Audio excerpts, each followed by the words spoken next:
Insurance तो insurance वाली video है ये। अगर आप वेट कर रहे थे तो ये वही वीडियो है। और हेलो फ्रेंड्स, तो मैं वेलकम कर रहा हूँ जो भी नए हैं जुड़े हैं मेरे साथ। धीरे धीरे फैमिली अपनी बढ़ती जा रही है और व्यूज़ भी बढ़ते जा रहे हैं, so thank you very much. और आशा है कि आप लोग सही होंगे, वैक्सीन ले रहे होंगे और कोरोना प्रोटोकॉल का पालन कर रहे होंगे। तो ये वीडियो जो मैं लेके आया हूँ ये है इंश्योरेंस से रिलेटेड वीडियो।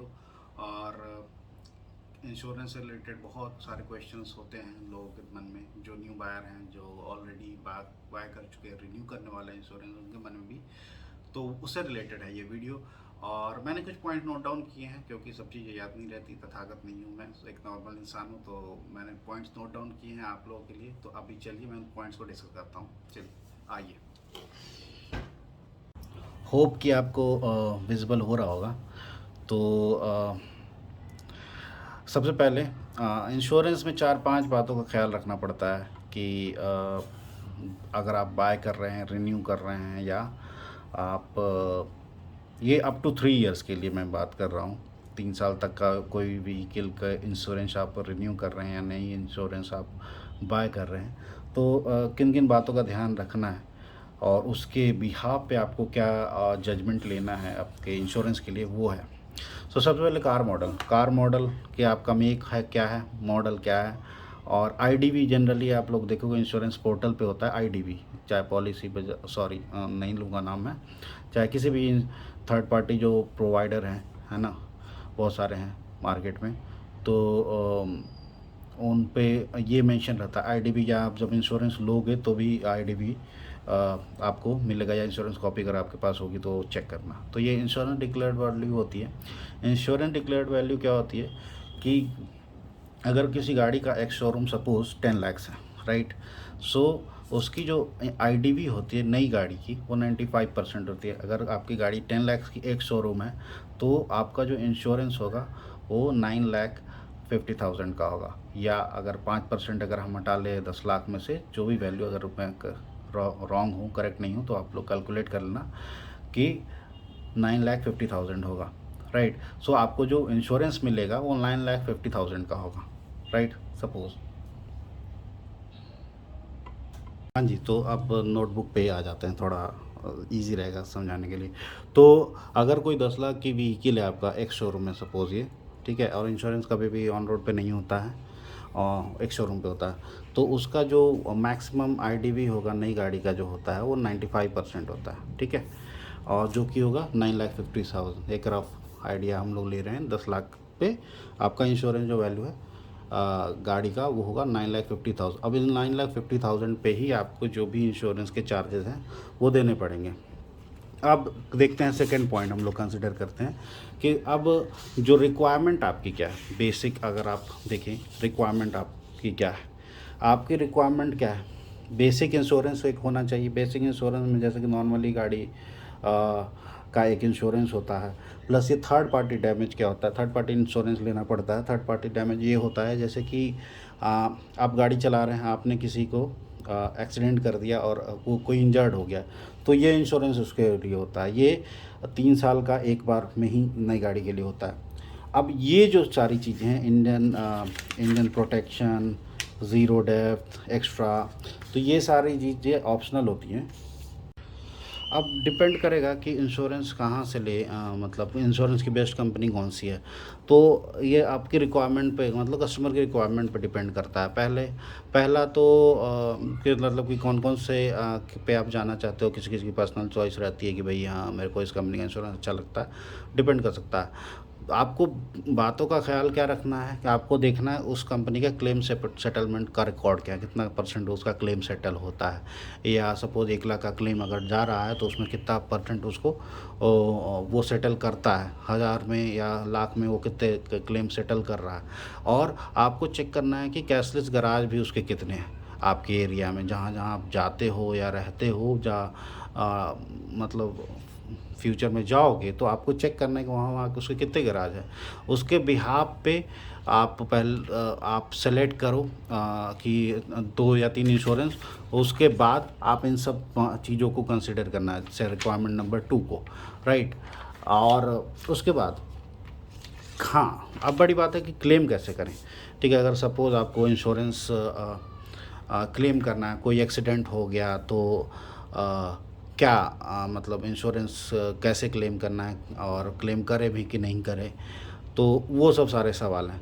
तो उन सब सारे सवाल का जवाब ये है कि अगर तो आपकी गाड़ी में कोई major insurance depends, resale required मैंने इसलिए लिखा है क्योंकि अगर तो आप गाड़ी लंबे टाइम के लिए रखने वाले हो, जैसे कोई कोई लोग 15 या 20 साल गाड़ी रखते हैं, राइट, तो उस केस में आप इंश्योरेंस का क्लेम ले सकते हो। मतलब नॉर्मली अगर आपके बम्पर पे डेंट आया है या कहीं से एक्सीडेंट हुआ है या कुछ कुछ लोग होते हैं छोटे छोटे स्क्रैचेस पे भी क्लेम लेते हैं, तो ले सकते हो। मतलब अगर आपको गाड़ी 15-20 सालों के लिए रखनी है, आपको रीसेल की ज़रूरत नहीं है। और अगर तो आपको गाड़ी 5-6 सालों में निकालनी है, ठीक है, तो आप इस बात का ध्यान रखें कि क्लेम जितना से कम हो उतना ले। मतलब अगर छोटे मोटे जैसे डेंट्स हैं या स्क्रैच है, आप ट्राई करो उसको खुद से बनवा लो, राइट। उससे होगा क्या, उससे ये होता है कि गाड़ी की जो आजकल सब चीज़ें ऑनलाइन हैं, तो आप जैसे ही आप जितनी बार भी क्लेम करोगे तो आपके गाड़ी की वैल्यू घटती जाएगी इंश्योरेंस के क्लेम से। ठीक है, सपोज़ आपने साल भर में 4 बार क्लेम लिया तो आपकी गाड़ी की वैल्यू नेक्स्ट टाइम उतनी बार घटती जाएगी। उसका एक कैलकुलेशन का एक तरीका होता है, वो कभी मैं बताऊंगा। तो इस वजह से अगर आपको गाड़ी रीसेल करनी है तो अवॉइड करें कि छोटे मोटे जो जैसे बम्पर स्क्रैच हो गया या फेंडर स्क्रैच हो गया तो उसको पेंट जॉब आप खुद करा लें। ठीक है, जब तक बड़ा एक्सीडेंट ना हो, जैसे आगे से बम्पर ठुक गए या बोनेट उखड़ गया, तो जब तक बड़ा एक्सीडेंट ना हो 4-5-7 हज़ार तक का अगर खर्च आ रहा है तो मेरे हिसाब से तो आप ले लो। ये मैं 10 लाख के व्हीकल पे बता रहा हूँ, डिपेंड करेगा आगे महंगे व्हीकल पे थोड़ा और भी जा सकता है। तो मेरे हिसाब से तो अगर तो आपको गाड़ी रीसेल करनी है तो आप क्लेम कम से कम लें, ठीक है। और अगर गाड़ी रीसेल नहीं करनी है तो आप क्लेम ले सकते हैं साल में कितने बार भी। आजकल अनलिमिटेड क्लेम वाले भी पॉलिसी है, जैसे मेरा जो एको का इंश्योरेंस है वो अनलिमिटेड क्लेम वाला है, साल में कितनी बार भी क्लेम करते हो। अब सवाल ये है कि इंश्योरेंस क्लेम का प्रोसेस तो हो गया, लेकिन आप इंश्योरेंस क्लेम क्यों करें कैसे करें वो तो हो गया, आप करें या ना करें वो तो हो गया। अब सवाल यह है कि इंश्योरेंस क्लेम कैसे करें। तो क्लेम करने का तरीका है, जैसे अगर तो आपके गाड़ी में माइनर डेंट है या कुछ भी है, राइट, हुआ है जो आप सोचते हो कि हाँ इंश्योरेंस में कवर मेरे को करना चाहिए, तो आप जैसे ही हुआ या तो उस दिन या उसके नेक्स्ट दिन, अगर आप क्लेम में गाड़ी दे रहे हो या नहीं भी दे रहे हो, at least you should inform insurance company कि हाँ भाई मेरा ये एक्सीडेंट हो गया है और ये डैमेज है। तो वो डिसाइड करेंगे कि भाई वो सर्वे के लिए एटलीस्ट भेजेंगे आपके पास बंदे, और आप अपनी प्रेफरेंस के हिसाब से गाड़ी दे सकते हो या थोड़ा डिले रिक्वेस्ट करके कर सकते हो।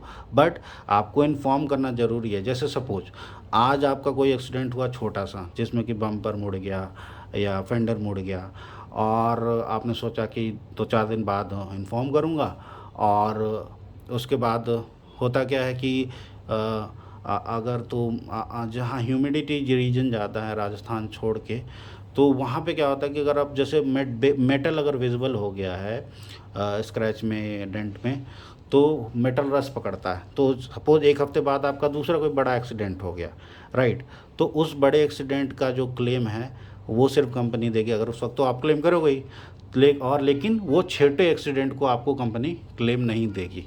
ये आप बात तो ध्यान में रखें। ये बातें शायद किसी ने भी नहीं बताई होंगी, बट मैं बता रहा हूँ, उन बातों को आपको ध्यान में रखना है, ठीक है। उसके बाद आपको अगर तो आपको इन्फॉर्म कर देना है एटलीस्ट आपके इंश्योरेंस कंपनी को कि भाई हाँ मेरा एक्सीडेंट हो गया है और ये डैमेज है। वो पिक्स मांगे, पिक्स शेयर कर सकते हो आप, ठीक है। इससे आप बचेंगे कि जो दोबारा अगर कोई विद इन वीक या 15 दिनों में कोई डैमेज होता है तो आपको सारा क्लेम मिल पाएगा। अगर आप इन्फॉर्म नहीं करोगे तो आपको क्लेम सिर्फ एक का मिलेगा। तो ये है टोटल इंश्योरेंस का फंडा। कुछ और क्वेश्चंस अगर छूट गए हो तो आप पूछ सकते हो, वो मैं आंसर करूँगा कमेंट्स में, या कोई एक नई वीडियो हो सकेगी तो वो बना लूँगा मैं। तो कंक्लूड करते हैं इंश्योरेंस वाले वीडियो को। तो होप कि मैंने सारे पॉइंट्स आंसर कर दिए होंगे। ये मेरा पर्सनल एक्सपीरियंस है और थोड़ा रिसर्च वर्क भी है। तो वीडियो कैसा लगा बताओ आप कमेंट में। और कुछ और वीडियोस आने वाले हैं थोड़े से सरकाज़म वाले, तो उसके लिए आप प्रिपेयर रहो। और कुछ और सवाल है इंश्योरेंस से रिलेटेड या क्लेम से रिलेटेड या सर्विस से रिलेटेड, बहुत सारे लोग सवाल सर्विस से रिलेटेड होते हैं, वारंटी कैसे एक्सपायर हो जाएगी ना ऑल दैट। तो वो सवाल भी मैं आंसर करूँगा। सोच रहा हूँ एक नई वीडियो बना कर उसमें सारे सवालों को आंसर करूँ। तो अगर तो सवाल हैं तो पूछ सकते हो, मैं वीडियो बनाऊँगा। और तब तक के लिए अपना ख्याल रखें। मैं तो घर पे ही हूँ, आप लोग जो बाहर जाने से अवॉइड करें, जा रहे हैं तो मास्क लगाएं और सैनिटाइज़र लेके चलें। और तब तक के लिए अब मैं आपसे लेता हूँ अलविदा। चलिए बाय, थैंक यू, नमस्कार।